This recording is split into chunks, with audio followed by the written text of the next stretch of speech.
Cheeseheads. Get on your feet. It's Curd and Long. Hosted by Sparky, Fifer, and Ryan Horvath. Here's our guy, Paul Bretl, joining us for Ryan Horvath, who is in Las Vegas, Radio Row, doing whatever they do out there for BetQL, doing a show out there weeknights, BetMGM tonight, live from Mandalay Bay Sportsbook. Check him out there. See Sparky Fifer here. Follow me at Sparky Radio. Follow Paul at Paul_Bretl, Bretl. Of course, he of Packers Wire, part of the USA Today Network. Paul, thanks for coming on, man. Appreciate it. Yeah, I always appreciate you having me, Sparky. And the tone of this conversation with you is going to be different from last. I think last time we spoke was either after the Giants loss, after the Bucs losses, during a really tough stretch where we didn't know what the heck was going to happen. You know, that's the thing, too, when we talk about this Packers team and the ups and downs of the season and everything that they've went through and how Matt LaFleur was able to kind of keep everybody together, not let it come unglued on them. Jordan Love was able to keep it together and not come unglued on his wide receiving core or his young tight ends for doing things wrong. I mean, all of that just speaks volumes just to how, I don't know how to say magical, but how special maybe the season was. Yeah, I think that's spot on. I wrote about actually both those topics over at Packers Wire towards the end of the season. And starting with Jordan Love, the topic was he was the right person, as in who he is day to day, how he operates as an individual to lead this Packers team from start to finish, like throughout OTA's training camp to the end of the season. You could just see, you could feel his calm, cool demeanor. Like, I think I said this during training camp, like if you didn't watch the result of the play and you just were focused on Jordan Love, you didn't know what happened because good, bad, indifferent, he was the same person. And when that, that type of presence is leading your team, and several players commented on this, Elton Jenkins, John Runyon in particular, there's a calming presence that goes throughout the locker room. And there's also the gestures that he did off of the field, with his teammates. John Runyon talked about the Thursday dinners where the quarterbacks and the offensive line would get together every Thursday and go to different restaurants in the Green Bay area. I think Jordan Love said there was 2 occasions through the summer and in season where he had the entire offense over to his house. There's little things like that. And Jason Vrabel, the wide receivers coach, talked about how even after a mistake was made in practice in a game, the first person that would have his arm around the receivers was Jordan Love, saying, hey, keep your head up. I'm coming back to you next time. I'm going to need you moving forward. And all of those things on their own seem small, but when put together, add up over the course of the season. And when you're navigating the roller coaster ride that the Packers did, that stuff really, really matters.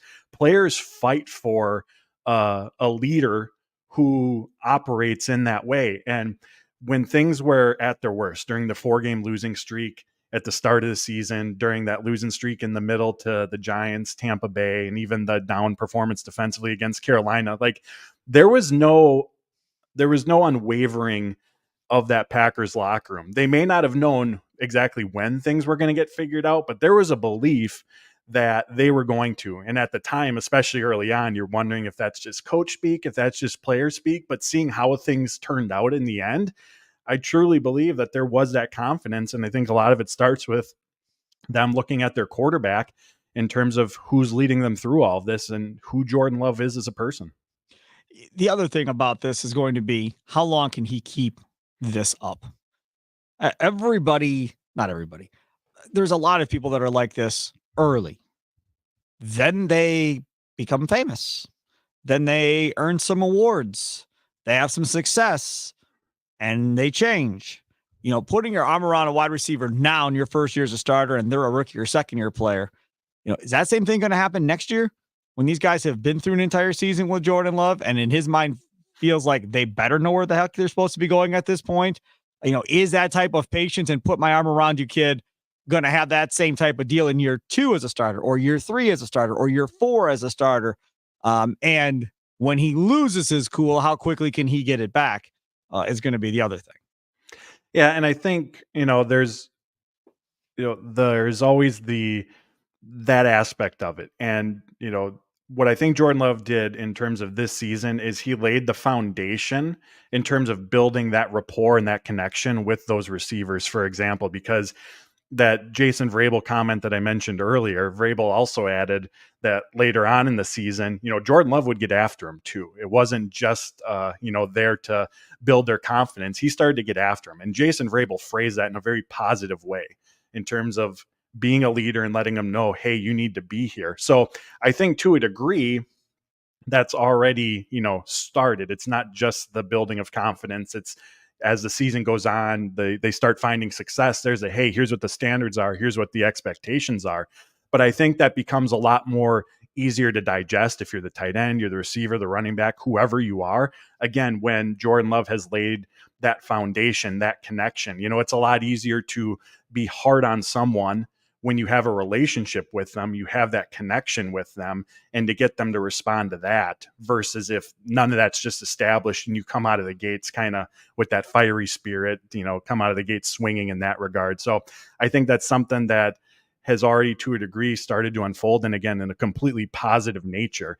And talking, after the loss to the 49ers, being in the locker room, make no bones about it. The expectation in there is this is a Super Bowl team in 2024. So in terms of, the success that they had this season, especially towards the end, I don't think that that's going to be, something that they're hanging their hat on. And that was even part of Matt LaFleur's message, like, to the team before they kind of broke here for the offseason is nothing's guaranteed. And for all Packer fans out there, they know that that's 100% true. Look at that 2010 team. I'm sure everyone thought that, they'll be back at some point. I did. That didn't happen. So the parting message was nothing's guaranteed. They need to attack the offseason. And Preston Smith coined the phrase, or at least I'm saying that he did, championship offseason. That's the mindset. That's the focus that they need to have, being very, very intentional of how they go about their business this offseason. And LaFleur said each player was given 1 to 2 things to work on from their position coaches. The expectation is when they get back together in mid-April for OTAs, they're able to check those boxes so they can have something new to work on and continue to progress. Okay. Let's take it a step farther with Jordan Love. Aaron Rodgers, when he finally got to take over for Brett Favre after that whole fiasco, him and McCarthy were guys, right? Hey, we're guys. We're on the same page, whatever.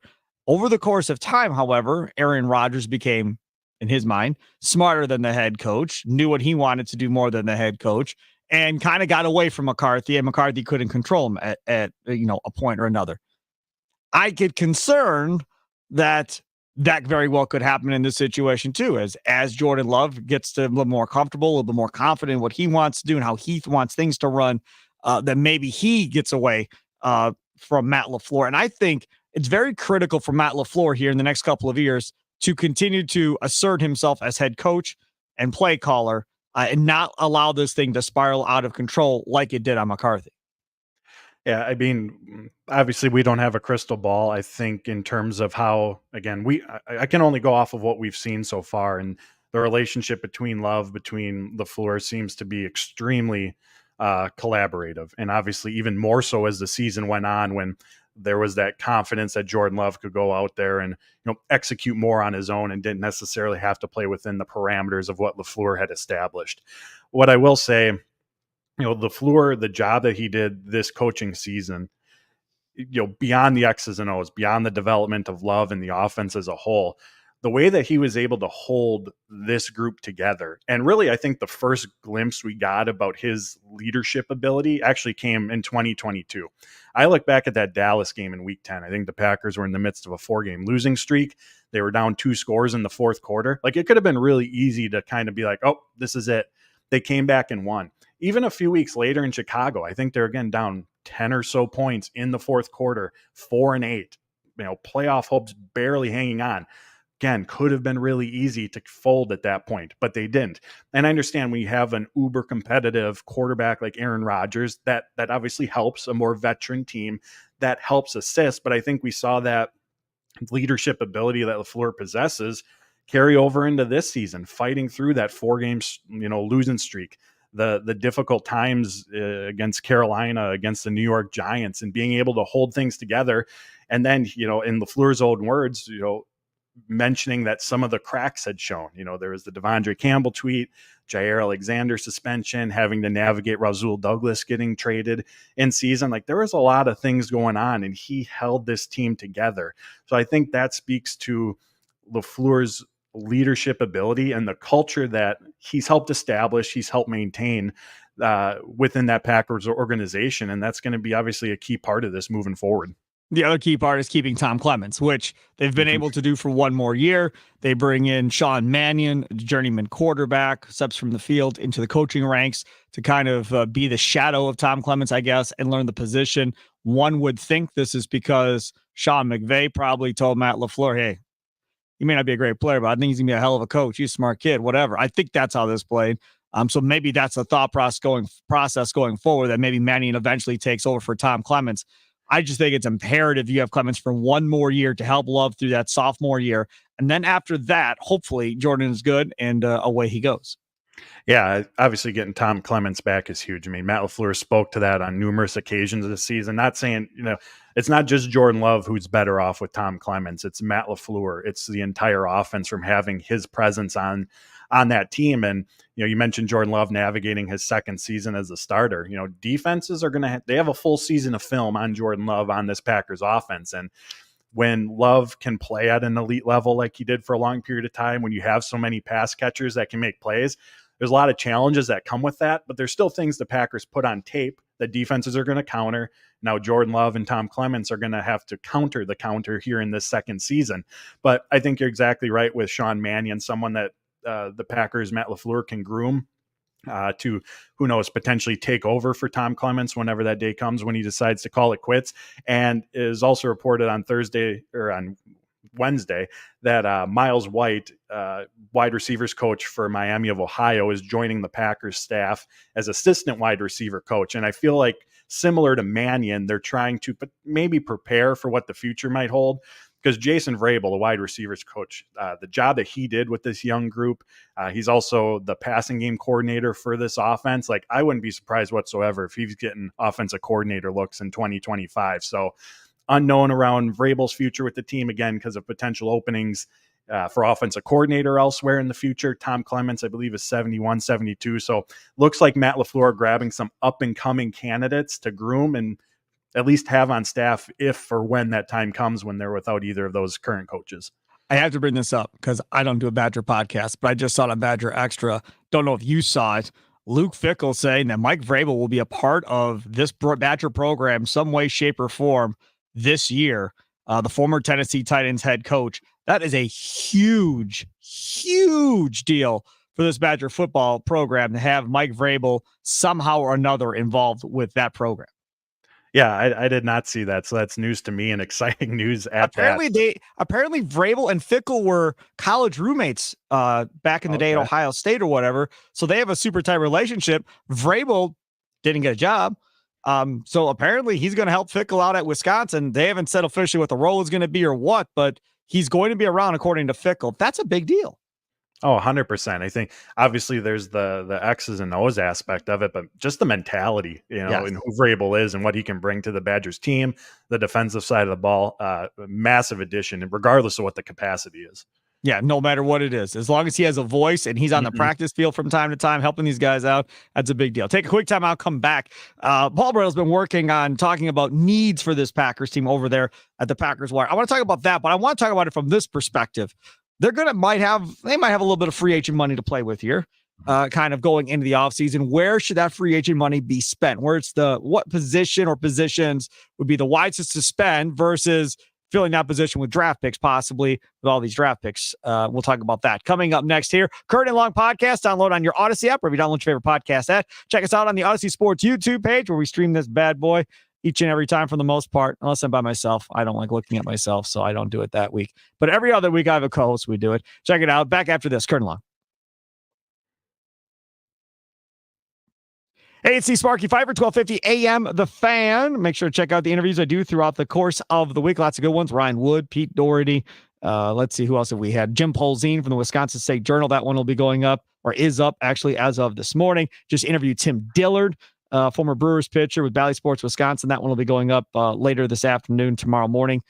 talk about the Brewers, Corbin Burns trade, all that fun stuff. So make sure to check out 1250amthefan.com or on your Odyssey app. He is Paul Bretl. Lots of great content over there at Packers Wire at Paul_Bretl. Of course, also the Packers Insider, Green and Gold Insider, whatever they call him, over there at ESPN Lacrosse. My guy, John Papadopoulos, my guy. Paul, are you having fun doing the Papadopoulos show? Sports lead?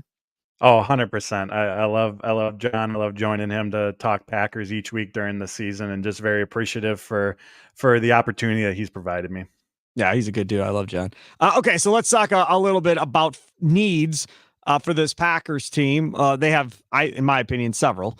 But from the aspect of where are we going with free agent money versus where are we going to fill those needs with draft picks, Paul? So I think the two positions that jump out to many are going to be in the secondary. There's the safety and the cornerback position. The safety position in general is just barren right now in terms of depth and playmaking, but the cornerback position as well needs a boost. There was no Packers cornerback last season that finished in the top half of the NFL in forced incompletions. The Packers defense as a whole had just 7 interceptions, the second lowest amount in football. Like, they need more playmaking at that position. And in part, injuries. You don't have Eric Stokes for most of the year. Jair Alexander missed time. Moving on from Joe Barry to Jeff Hafley, I think is going to just put these guys in a better position to make plays. As we all know, Joe Barry's defense, cover 2 shell, keep everything in front of you. Like, the cornerbacks weren't often in position to make plays on the ball either. So I think all that's going to help. But if you can add someone else, a top draft pick to that room who has some of those ball hawking skills, that's going to be really important. And specifically what they need to find too is someone who can fill the slot. Carrington Valentine, Eric Stokes, Jair Alexander, all primary boundary cornerback options. And then at safety, if Hafley's going to play more of that cover 1 look, which he did a ton of at Boston College, they're going to need 2 types of safeties. They're going to need that center field-like player who can cover a ton of ground deep. And they're also going to need someone who can play in the box. Again, if Hafley's going to continue to use that cover 1 style heavily. But what I think they're going to do with both those positions is that's going to be a draft pick. Reason I say that, Hafley's background as a defensive backs coach, that's where he cut his teeth in the NFL, with Tampa Bay, with Cleveland, with San Francisco. The new pass game coordinator that the Packers just brought in, Derek Ansley, he was the Chargers defensive coordinator in 2023. His background, Chargers defense, that they looked really good, didn't they? His background is obviously with defensive backs, having coached under Nick Saban, having won a national title there. So I think the experience that they have specifically on this coaching staff and working with that position group, I wouldn't be surprised if instead of going to free agency, and that doesn't mean there might not be a Jonathan Owens-like signing to provide, just some depth, some veteran stability. But in terms of trying to find that impact player in the secondary, I feel like that's going to be through the draft. If they're going to add through free agency, I think you look at the front 7, that interior defensive line specifically. It's based on reports, the Packers are transitioning from a 3-4 to a 4-3. And just from a personnel standpoint, you need another TJ Slayton-like presence. Sweat out of Texas, baby. in the middle of that. In the middle of that defense. And they have the Kobe Woodens, Carl Brooks. They have young talent, Devontae Wyatt in there, but there's a learning curve that comes with playing the interior defensive line, especially against the run. Like, it's one thing to just go get the quarterback, pin your ears back. Playing the run, especially at the NFL level, there's a steep learning curve that can come with that. We've still seen that Devontae Wyatt's working through that. Some of the run game issues that the Packers experienced this year is because they were so young. So if you're looking for a more immediate presence who can fill a specific role, I think adding to the defensive front in free agency is something that'll be on the Packers' radar. And I'm also going to put linebacker in there as well. Again, you go to a 4-3, you got to have 3 linebackers on the field. And Devondre Campbell, battling injuries last season, didn't look like his old self. And even in the playoffs, like Isaiah McDuffie was lining up next to Quay Walker on early downs. If the Packers move on from Devondre Campbell, they save, I believe, $2.6 million in cap space this season. And if that plays out that way, they're left with Quay Walker, Isaiah McDuffie, and Christian Young, who was on and off the Packers practice squad last year. Like, that's their linebacker room. Again, you can address that position in the draft, but I think that's one, if they have some flexibility in terms of spending, I think linebacker is another potential position that could be free agency versus trying to target that position early on in the draft. I think I disagree with some of what you said. I Mm-hmm. think if it was me, I'd go young on the defensive line. Like I said, the Tavondre Sweat guy from Texas, that dude's just gigantic. He's like 400 pounds. He's fast for his size or whatever else. I'd love to see him inside pushing 3 dudes backwards like Gilbert Brown back in the day or whatever. That would be fun. Safety, I get the Owens thing. Like, you need a veteran safety there. If that's going to be their starter, fine. But you just look at like a Jesse Bates, and not that there's a Jesse Bates out there. I haven't looked at free agency, but Jesse Bates, and when he was able to kind of change with that Falcons defense with his presence, he had an unbelievable year at safety. I think I'd rather have at least one dude that I know is a playmaker that's a difference maker. And I don't know if Owens is that guy. I don't think so, but one of those dudes there. And Goody mentioned the fact that, hey man, maybe we'll trade some of these picks for veterans. Maybe we'll trade a pick and get a veteran player. If you're going to do that, I would love to see you do that for a veteran safety, and then let whoever you drafted the other safety position, be that other safety next to him. However, I will emphasize, as I've been emphasizing, if this is going to be like it was under Ted Thompson, which is, here are the guys I drafted, go plug them in, good luck, versus what defense do you want? Okay, we're going to run that. Fine. Okay, what type of players do you need? Okay, fine. And then we go draft guys that fit our defense. That's how this should be done. But if Goody is going to do it like Ted did it, which is just draft who he thinks is the best defensive player and then ask this dude to try and figure it out, it's not going to work regardless of who the coordinator is. Yeah, and I think, to your point, the change in calculus is where this team's expectations are. And so if you can get one of those veteran impact players, you're obviously going to prefer that route over some of the growing pains that are going to come with relying on a rookie, even if you're spending an early round pick on them. But I also agree, or I think that, to your point, Gutekunst is going to go more towards, all right, there just feels like there's going to be more adaptability with Hafley and what he's doing. And the system that he brings is going to be molded to the players rather than here's the system and trying to fit players into it. And that was where the real, I think, disconnect began, because even going back to Matt LaFleur deciding to hire Joe Barry, like, Matt LaFleur made it known, I want this type of defense in Green Bay. And then he went out and found the coordinator that he thought could deliver on that, could execute on that. And then the players were supposed to fit into that mold. And I still remember after that Lions game, in week 4, where the Packers got blown out, LaFleur said, we can't be so rigid. And so I think there's going to be a real shift in terms of how they go about building out their defensive scheme, the fluidity of it from not even week to week, but I think within the game in terms of adjustments being made are going to be a really, really big priority. And I think the addition of Hafley obviously is going to play a key part in that. But even Gutekunst's comments around him during his end of season press conference said, when asked if personnel was all of a sudden going to be completely different because of Hafley, he acknowledged that there's going to have to be some changes, but a lot of that still has to be worked out because they have to have those conversations based on, all right, here's who we have. What do we do best? What can we do best to help put these players that we have in positions to be successful? And so going into the draft, I think that's what the conversation is going to be around. How do we maximize the players or the prospects that we're looking at within the system? Somebody asked me on Twitter the other day about Quay Walker and this new defense.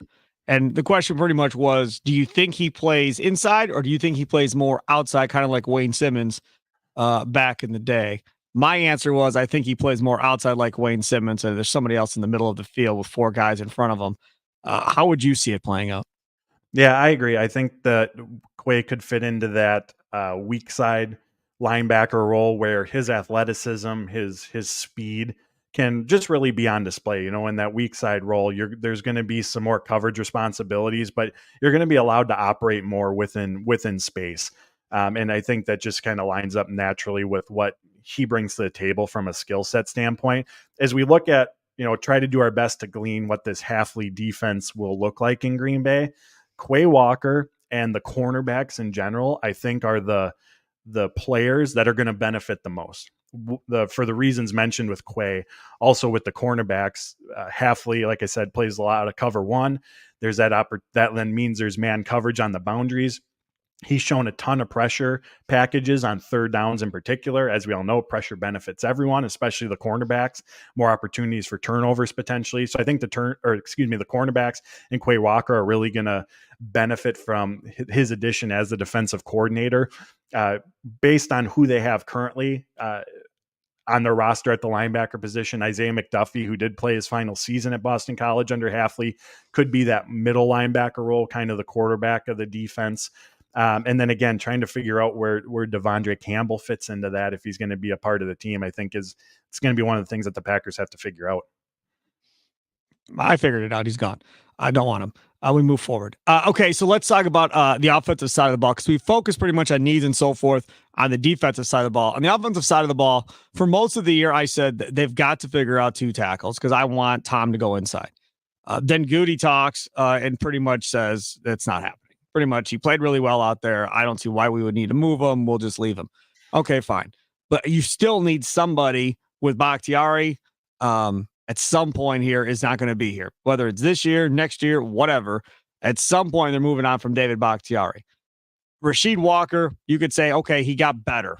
Long term, I don't know, man. I'm not there. If you have an opportunity to get a stud left tackle in the first round at 25, somebody falls, I just think you have to do it. And I know safety is a position that everybody wants, including me. I just don't like taking safeties in the first round, just old school, I guess. I'd rather wait to the second round. You have multiple second round picks. Take one at 41 or whatever your first pick is in the second round. Take one there. Take a big offensive tackle to help protect Jordan Love, because that has to be the number one priority. Has to be protect Jordan Love for the next 10 years. And if you don't think Rasheed Walker can do it, and Adam Stenavich at the end of the year said, I'm not committing to Rasheed Walker long term. There's still a lot of things he's got to work on. So if he's not committed to him as offensive coordinator, surely Gutekunst can't be committed to him either.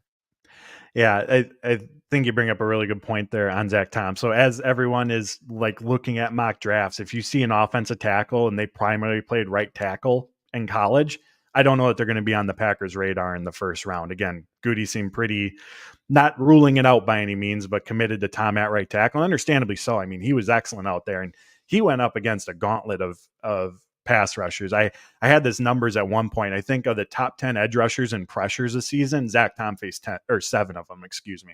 Like he faced some of the best throughout the season and stood up really well. Rasheed Walker finished out the season strong. But like you said, Adam Stenavich said he's still got, I think his term was a ways to go, or, areas that he definitely has to improve upon. And how the Packers address tackle becomes, how confident are they in like a Luke Tenuta or a Caleb Jones? These are guys that they've had on the roster grooming for 2 seasons now, and their confidence in them to the ability to, one, step in if injury happens, or at the minimum compete with Rasheed Walker, because there's going to be competition. I mean, if anything, we were shown that this season. LaFleur, Adam Stenavich, Luke Butkus all spoke glowingly about the benefits of that in-season rotation at right tackle or at left tackle and right guard, and just the impact that they had of elevating the play of the entire unit. And we saw that started in week 9 against the Rams. And not coincidentally, that's when the offensive line play as a whole started to really turn around. So Rasheed Walker might go into training camp, as the favorite to be the Packers starting left tackle.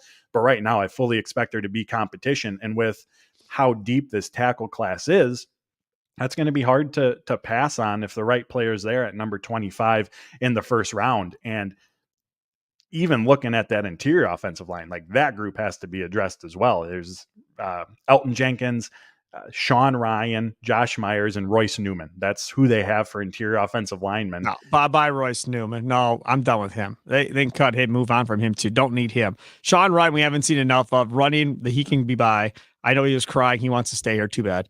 At center, what's a kid's name? Jackson Powers or something like that. The center, I think he plays at Oregon. Yep. Hey man, I mean, that's another guy. And again, not first round, but if in the second round you have an opportunity and he's there, I think that's an upgrade. Yeah, I think that's absolutely on their radar. Like they're going to add a tackle. They're going to add probably multiple interior offensive linemen. Like we can Sharpie that in. The question is, when's it going to happen? And like I was saying, depending Right. how they view Jones, Tenuta, Walker impacts when tackles added, but they absolutely have to add to center. And what I will say about Josh Myers, because I know his play up and down, heavily scrutinized, but what the Packers, the organization, really likes about him is one, the leadership role. They said his voice in the off the field, in the film room, in practice within that position group really developed and grew as the season went on, and he became a really key contributor in that aspect. And also his ability pre-snap. Like the Packers faced a ton of heavy blitz opponents, and his ability to identify, communicate, get responsibilities along the offensive line so everyone's on the same page. They, he did really well in that regard. So I just wanted to provide some of that context as well, because I know that stuff can be missed. And obviously how you perform is ultimately what matters. But those are two key elements where he did well that the Packers coaching staff does really like about him. And that's not me saying he shouldn't have competition this summer, but just to provide that added context around, where he stands at center. I talk about competition, and that brings me to the field goal kicker position. I was livid last year. You can go back and listen to Kurt and Long podcast from July that they brought in no competition for that kid, Carlson. None. Not a single kicker was brought in. It was the only position on the roster that did not have competition. The only one. And then Matt LaFleur says, well, yeah, we're gonna have to, or Gutekunst, one of them, said something about, oh yeah, well, we're gonna have to bring competition, and we want competition to every position. You're lying. You had no competition for him all last season. He came in as a rookie, and because Bisaccia said, oh yeah, he's my guy, we're good, don't need anybody, listen to me, trust me. So they did, and again, he was a typical kind of rookie, missing kicks, missing extra points, everything else. And I know what his brother was like, and his brother eventually figured it out. And fine, I get that. And trusting Bisaccia to a degree works too. But even Bisaccia himself, I don't think necessarily had the best of years as a special teams coach. So I have questions in special teams in general at this point.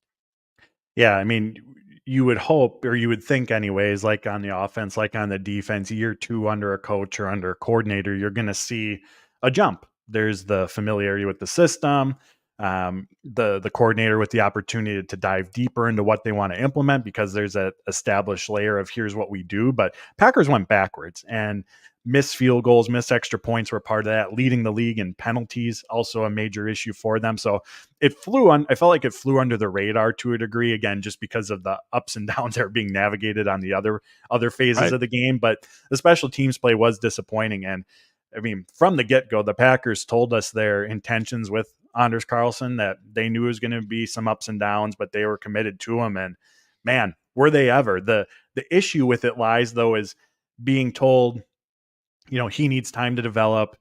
Rookie kickers are going to go through these ups and downs. Like when it's July and August and you have no clue what to expect with this Packers team, like you can live with that, because who knows what this season's supposed to be. But when the playoffs become a thing, when you're in the playoffs and you're still taking that approach, that grace that they provided Carlson ultimately burned them in San Francisco. And again, there's a million reasons why they ended up losing that game, but he missed a field goal or an extra point in 10 of his final 12 games. There's only 3 games since week 5 that he didn't have a miss, whether it's an extra point or a field goal. Like that grace that he's been extended and he was given the opportunity to work through, like that's gone going into 2024, again, because of the expectations. They signed Jack Podlesny, the former Georgia kicker, to provide some competition. He was not on an NFL roster this past season. So we'll see kind of what that ends up turning into, how that works out for him. But yeah, there's no more grace left for Anders Carlson. He has to figure it out this summer. Is Paul Bretl. Follow him on Twitter at Paul_Bretl. Check him out at Packers Wire. Anything you'd like to promote on the way out, Mr. Paul? I appreciate it, Sparky. Over at Packers Wire, so the Packers have 12 unrestricted free agents. I'm going through re-sign, let go, and a prediction. So why the Packers would keep them, why they'd let them walk, and then I make my final prediction. First one up on Wednesday was on running back A.J. Dillon. Toodles to AJ Dillon. And I didn't even looked at it, but it'd be Toodles for me. Follow him at Paul_Bretl. Follow me at Sparky Radio. Thanks to Paul for coming on. Enjoy the rest of your day. Have a good one.